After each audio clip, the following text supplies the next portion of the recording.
মদিনার সমাজে কয়জন মুনাফিক ছিল বিশ্বনবী ছাড়া কেউ বলতে পারতেন না। বিশ্বনবী কোন সাহাবীকে মুনাফিকদের লিস্ট দিয়ে যান নাই, একজন সাহাবী ছাড়া। দেখি কেউ বলতে পারেন কিনা ওই সাহাবীর নাম কি নাম? হুযায়ফা ইবনুল ইয়ামান রাদিয়াল্লাহু তাআলা আনহু। ওনাকে বলা হতো সাহিবু সিররি রাসূলিল্লাহ, আল্লাহ রাসূল সাল্লাল্লাহু আলাইহি ওয়াসাল্লামের গোপন তথ্যের ধারক বাহক। সুবহানাল্লাহ পড়বেন না?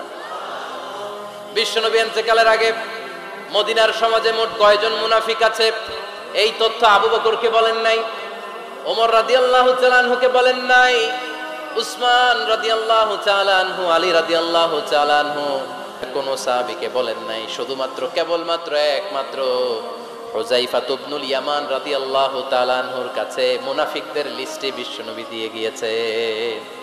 সুবহানাল্লাহ পড়ে। মদিনায় কারা কারা মুনাফিক কেউ জানতো না হুযায়ফা ছাড়া। কে ছাড়া? মুনাফিকদের লিস্ট যে সাহাবীর কাছে বিশ্বনবী দিয়ে গিয়েছিলেন, সাহাবীর নাম কি? নাম? নামটা কেমন লাগে? ভাল লাগে? অনেকে আমারে জিজ্ঞেস করে, হুজুর আমার ছেলে হবে আগামী মাসে, একটা নাম দেন। নাম দিয়ে দিলাম হুযায়ফা। উনি জানতেন মুনাফিক কারা। দেখেন ওমরে ফারুকের তাকওয়ার লেভেলটা কত হাই। ওমরে ফারুক একদিন হুযায়ফা রাদিয়াল্লাহু তাআলা আনহুর কাছে গেলেন, যে বললেন, হুযায়ফা, বিশ্বনবী ইন্তেকালের আগে মুনাফিকদের নামের লিস্টটা কারো কাছে দেয় নাই, আমার জানা নাই, সাইয়েদনা আবু বকরের জানা নাই, কোন সাহাবীর জানা নাই, তুমি ছাড়া। আমি তোমার কাছে জানতে চাই, আমি ওমরের নামটা ওই মুনাফিকদের খাতায় আছে কিনা আমার একটু বলো।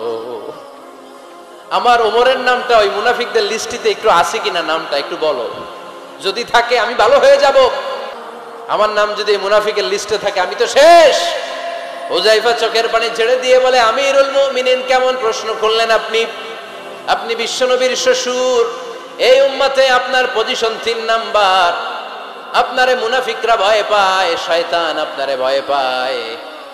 আপনি জান্নাতে সব বয়স্ক লোকদেরকে নিয়ে জান্নাতের মধ্যে আগে আগে ঢুকবেন, কেমন করে মুনাফিকদের কাতারে আপনার নাম থাকতে পারে? ওমর সুবহানাল্লাহ পড়ে। কি বিনয়ী, কি তাকওয়া। হুযায়ফাকে যে ধরতেন, হুযায়ফা একটু বলো না আমার নামটা মুনাফিকদের লিস্টিতে আছে কিনা। ওমরে ফারুকের যদি এই টেনশন থাকে যে আমি মুনাফিক হয়ে গেলাম কিনা, আমাদের এই টেনশন থাকার দরকার আছে না নাই? হ্যাঁ, যেন সব সময় আল্লাহর কাছে দোয়া করতে হবে, আল্লাহ তুমি নেফাকি থেকে আমাদেরকে বাঁচাও। আরো জোরে পড়েন আমিন। আপনারা ওঠা বসা শুরু করলেন কেন? অনেক রাত হয়ে গেছে তাই? হ্যাঁ, শেষ করে দেই তাহলে না? হ্যাঁ, এক নাম্বারে যাচ্ছে এইটা সব মুখস্থ দেখি। হ্যাঁ, 1 নাম্বার, 2 নাম্বার, 3 নাম্বার। 1 নাম্বার হইল পেশাবখানা, 2 নাম্বার পায়খানা, 3 নাম্বার নাকি এইটা আছে না? নাই না। সিগারেট কোন মুসলমান খেতে পারে? সিগারেট হয় টোবাকো প্ল্যান্টস থেকে, তামাক পাতা। তামাক ক্ষেত যারা দেখছেন, কোন বেড়া লাগানো লাগে? কারণ ছাগলেও মুখ দেয় না। তো যেটা ছাগলে খায় না, এটা কোনো মুমিন বান্দা খাইতে পারে? তো খান কেন এগুলো পচা জিনিস? হ্যাঁ, এই পৃথিবীতে বিড়ি আর সিগারেটই একমাত্র খানা যেটা টয়লেটে ঢুকে খাওয়া যায়, তাই না? পৃথিবীতে সিগারেট আর বিড়ি একমাত্র খাবার। রাগ করবেন না যারা খান, রাগ করেন না। আবার একটু কমন সেন্সটা কাজে লাগানোর জন্য, চিন্তার জন্য বলতেছি। এটাই পৃথিবীর একমাত্র খাবার যেই খাবারের গায়ে এই খাবারের বদনাম লেখা থাকে, স্মোকিং কজেস ক্যান্সার। ধূমপান কর্কট রোগের কারণ, ধূমপান স্বাস্থ্যের পক্ষে ক্ষতিকারক লেখা থাকে না? টয়লেটে বসে খাই। এটার মধ্যে একটা পয়জন আছে, এটাকে বলে স্লো পয়জন, নিকোটিন। এটা আপনার লাং, ফুসফুসকে শেষ করে দিবে। Slow poison. সিগারেট খাওয়া অনেকটা আত্মহত্যা শামিল। বিষ খেলে সাথে সাথে মরে, সিগারেট খেলে ধুকে ধুকে মরে। আর সিগারেট থেকে হিরোইন, গাঁজা, ফেন্সিডিল, ইয়াবা, ম্যারিজুয়ানার পথে মানুষ পথ বাড়ায়, পা বাড়ায়, তাই না? এগুলো খাবেন না। ওয়ালা তুলকু আইদিকুম ইলা তাহলুকা। নিজেকে স্বেচ্ছায় ধ্বংসের দিকে ঠেলে দিও না। জীবনটা অনেক সুন্দর, জীবনটা অনেক রঙিন, আল্লাহর দেয় জীবনটাকে উপভোগ করার দরকার আছে না নাই? এই জন্য সিগারেটকে এই ফরিদপুরের প্রোগ্রাম থেকে আমরা আজকে নো বলে দিলাম। কি বলে দিব? আওয়াজ করে সবাইকে আমরা সবাই একসাথে বলবো, সিগারেটকে কি বললাম? মনে থাকবে না? মাহফিলের প্যান্ডেল থেকে বাইর হয়ে আবার ইয়েস, হ্যাঁ না, ইয়েস করা যাবে না। ওমর ফারুক রাদিয়াল্লাহু তাআলা আনহু আমাদের সুপার হিরো, আমাদের সবাই বলেন আমাদের। উনি কত বড় সুপার হিরো শুনেন।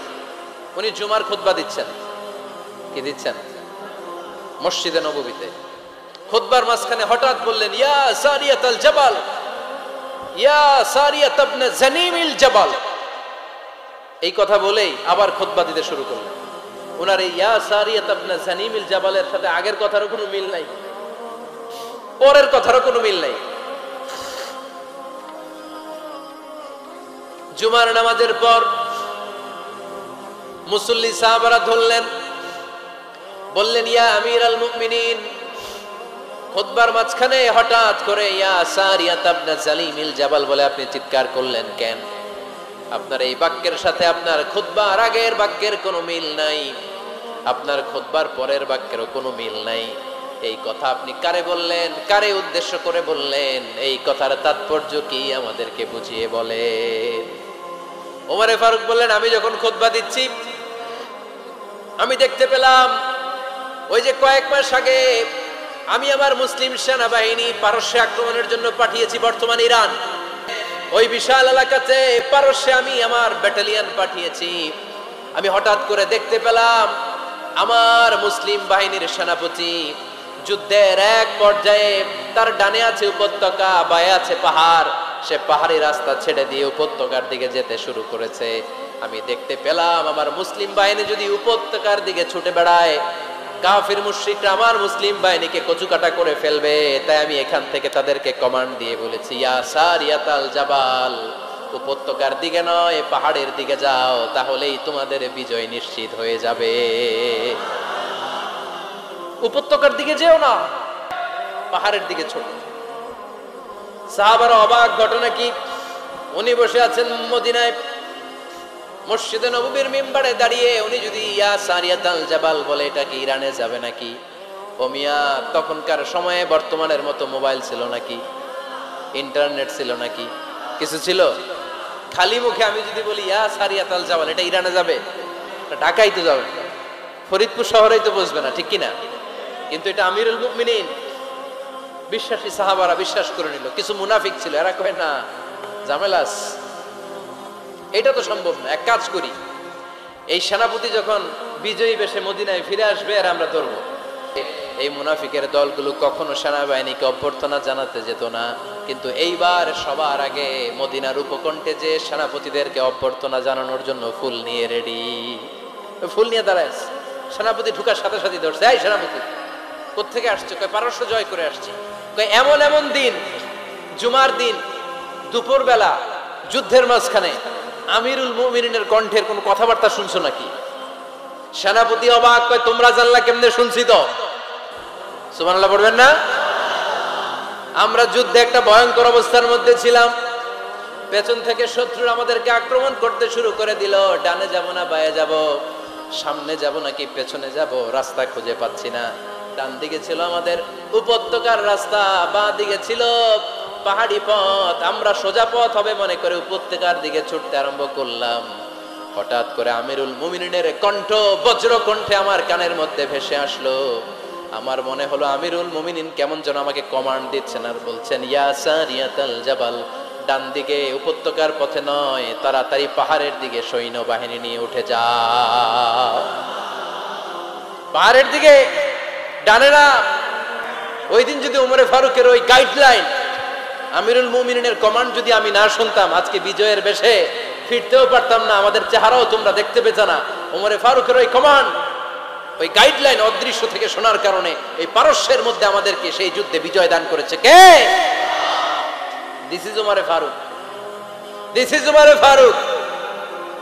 বিশ্বনবী বলছেন, আমার মা লাকিয়াকা শাইতানু সালিকান ফাজ্জান ইল্লা সালাকা ফাজ্জান গায়রা ফাজ্জিক। ওমর, শয়তান ইবলিস যদি তোমার কোনো রাস্তা দিয়ে হাঁটতে দেখে, শয়তান ওই রাস্তা রেখে দিয়ে অন্য রাস্তা দিয়ে হাঁটে। সুবহানাল্লাহ বাড়িতে যায় বলে কে বলতেছে? বিশ্বনবী। কার ব্যাপারে? ওমরে ফারুকের ব্যাপারে, শয়তান যদি দেখে যে ওমরে ফারুক এই রাস্তা দিয়ে হাঁটতেছে, শয়তান ওই রাস্তা রেখে দিয়ে অন্য রাস্তা দিয়ে হাঁটে। সুবহানাল্লাহ পড়েন।